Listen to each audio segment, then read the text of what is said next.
আসসালামু আলাইকুম। মাহিমা কিচেনে আজ একটা নতুন রেসিপি নিয়ে আসলাম। এটা রেসিপিও বলতে পারেন, ঔষধির গুণাগুণ দিবে।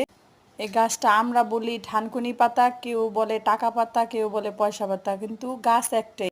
বেছে দিয়ে পরিষ্কার করে নিয়ে নিছি, একটা ব্লেন্ড করে নিছি, 1 গ্লাস জুস বানিয়ে নিছি। ধানকুনি পাতাটি কুচায়া কেটে ভর্তা বানিয়ে নিলাম।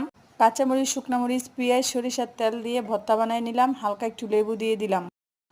জুসটা আমি সেকে নিয়ে নিয়েছি, একটু বিট লবণ, একটু সাদা লবণ, সামান্য চিনি। এখন এটা পরিবেশনের পালা। 1 গ্লাস খেলে পেট ঠান্ডা হয়ে যাবে, মন প্রাণ সব ঠান্ডা হয়ে যাবে।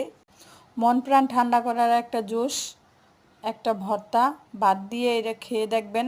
আলহামদুলিল্লাহ, অনেক মজা, শান্তি পাবেন। ভাত দিয়া খেলে তৃপ্তি পাবেন। সাবস্ক্রাইব করবেন, লাইক কমেন্ট শেয়ার করবেন। আল্লাহ হাফেজ।